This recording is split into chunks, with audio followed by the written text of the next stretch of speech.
जितने गुरु, अवतार, पीर, पैगंबर, ऋषि मुनि भारत में जन्म लिए, उतने दुनिया के किसी कोने में नहीं। जितने धर्म शास्त्र यानी ब्रह्म ज्ञान की पुस्तकें भारत में लिखी गई, उतनी दुनिया के किसी कोने में नहीं लिखी गई। दुर्भाग्य है हमारा कि हमारे ही गुरु, अवतार, पीर, पैगंबर, ऋषि मुनियों के नाम का सहारा लेकर हम भारतवासियों को ही सबसे ज्यादा ठगा जा रहा है। हमारे धन के साथ साथ हमारे अनमोल मानव जीवन को भी अंधकार में धकेला जा रहा है। आप किसी भी आध्यात्मिक संस्था से क्यों न जुड़े हों, अगर आप थोड़ा सा अपना तर्क का इस्तेमाल करोगे तो आप समझ जाओगे कि उनका ध्यान आपकी जेब पर है और कहीं नहीं। वे जो बातें बोलते हैं, सारी बातें किसी न किसी अवतार, गुरु, पीर, पैगंबर, ऋषि मुनियों की कही गई बातें हैं। धर्म ग्रंथों की बातें हैं जो 100% सत्य हैं।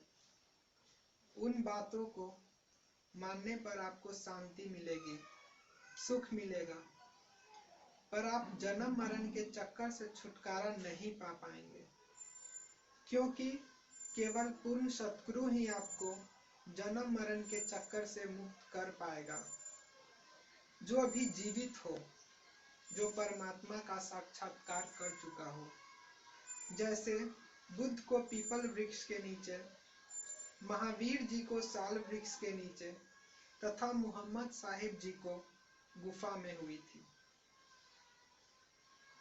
कबीर दास को हुई तो उन्होंने कहा, लाली देखन मैं गई, मैं भी हो गई लाल। यही स्थिति को प्राप्त करना हर मानव का एकमात्र लक्ष्य है। मैं आपको असल बात बताता हूँ। हम अक्सर देखते हैं कि कोई व्यक्ति मर जाता है, उसमें से कुछ निकला जिसके कारण उसका शरीर मृत हो गया। उसी के कारण उसके शरीर में हरकत थी, जैसे हमारे शरीर में हरकत है।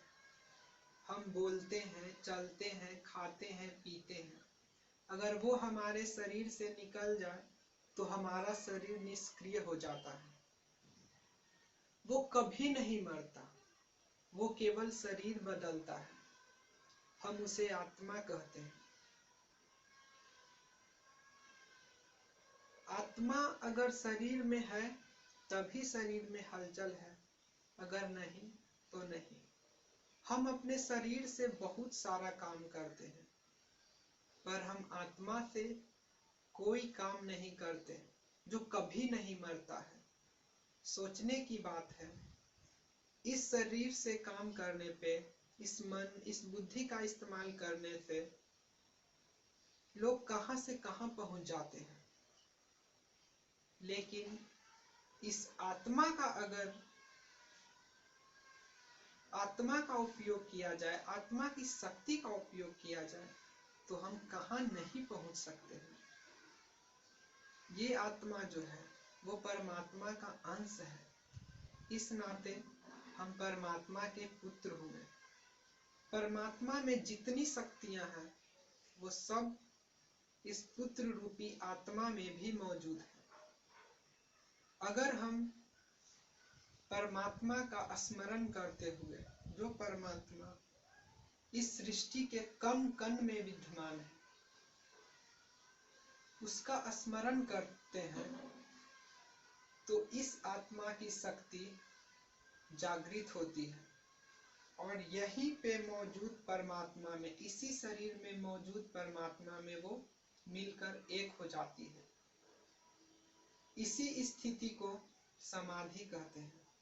जैसा मैंने पहले भी कहा कि महात्मा बुद्ध, महावीर, मोहम्मद साहिब को जिस चीज की अनुभूति हुई, उसी अनुभूति को समाधि कहते हैं। यह समाधि जीवन में केवल एक बार लगती है, बार बार नहीं, और जीव मुक्त हो जाता है। वह जीते जी ही इस माया से छूट जाता है। उसे बार बार समाधि नहीं लगती। जैसे कि बीज को अगर एक बार ही भून दिया जाए तो वह नहीं जमता, उसे बार बार भूनने की जरूरत नहीं पड़ती। तो मैं आपसे कहता हूं, आप जिस भी संस्थान से जुड़े हुए हैं उसमें जितनी भी बातें हैं, किसी न किसी गुरु, पीर, पैगंबर, अवतार द्वारा कही गई बातें हैं, 100% सत्य बातें हैं। उनको आप दिल से फॉलो करो। इस परमात्मा को हर वक्त हाजिर नाजिर देखो, हर कण में। जिस तरह से आप किसी व्यक्ति से बात कर सकते हैं, उसी तरह से आप इस परमात्मा से भी बातें कर सकते हैं। अनुभव के द्वारा, अनुभव से बातें हम इसे कर सकते हैं, हम इसे अनुभव कर सकते हैं।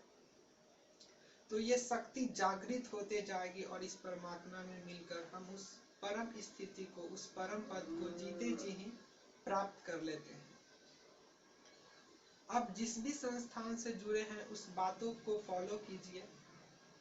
लेकिन एक बात मैं आपको बताना चाहता हूं कि आप जिस भी संस्थान से जुड़े हैं, उन्हें वहां पे वो बातें तो बताई जाती हैं जो सही है, क्योंकि वो धर्म ग्रंथों, किसी गुरु, पीर, पैगंबर की बातें हैं। लेकिन ये टारगेट नहीं बताया जाता कि आपको जीते जी ही इस स्थिति को प्राप्त कर लेना है। क्यों नहीं बताया जाता? क्योंकि वे लोग खुद ही उस स्थिति को प्राप्त नहीं कर चुके हैं। तो आप कहां से कर पाओगे उस स्थिति को प्राप्त? आपको केवल एक अनंत रास्ता बता दिया गया है, आप उस पे चलते जाते हो, मर जाते हो और फिर 84 के चक्कर में आ जाते हो। आपके इस अनमोल मानव जीवन को अंधकार में धकेल दिया जाता है और कुछ नहीं। मैं आपको टारगेट बताता हूं। अगर आप उस रास्ता पे चलते हो, रियल में जब आप उस रास्ता पे चलते हो, तो आप उस स्थिति को प्राप्त कर लेते हो, कर लोगे। इसे कुंडलिनी लोग कहते हैं, कुंडलिनी जागृत कर लेना। कुछ लोग कहते हैं योगी, कुछ लोग कहते हैं समाधि लग जाना। वो सब एक ही बात है। बुद्ध कहते हैं, बुद्ध या महावीर, निर्वाण की प्राप्ति हो जाती है। जीते जी ही आदमी जीवन मरण के चक्कर से मुक्त हो जाता है। यही मानव का, हर मानव का लक्ष्य है। कभी कभी मुझे सुनने को मिल जाता है कि फलान जगह पे ये समाधि लगाई जाती है, ये दिखाई देता है, लाइट दिखाई देता है। आप ये सोचो, क्या समाधि में क्या क्या देखते हैं? जो परमात्मा हाजिर नाजिर है उसको देखते हो? जो है उसको देखते हो या जो न है उसको देखते हो? तो जो है वो तो है ही, उसको, उसे क्या देखना है? वो समाधि लगाने की क्या जरूरत है? और जो नहीं है उसको देखने का क्या फायदा है? तो जो परमात्मा है उसे तो हम हर वक्त अनुभव कर ही रहे हैं, चल रहे हैं तो उसी में चल रहे हैं। अगर हम अपने जीवन का जो सारा क्रियाकलाप है उसी परमात्मा में ही कर रहे हैं, तो इसके लिए हमें समाधि लगाने की क्या जरूरत है? मैं जिस समाधि का बात किया हूँ वो समाधि अपने आप लगती है केवल एक बार, और मानव जीवन सफल हो जाता है। तो जितने भी आप संस्थान से जुड़े हुए हैं उन्हें छोड़िए मत, वहां की बातों को सुनिए और टारगेट आप ये रखो कि हमें जीते जी ही उस स्थिति को प्राप्त कर लेना है। तब आप समझना मेरा मानव जीवन सफल हुआ।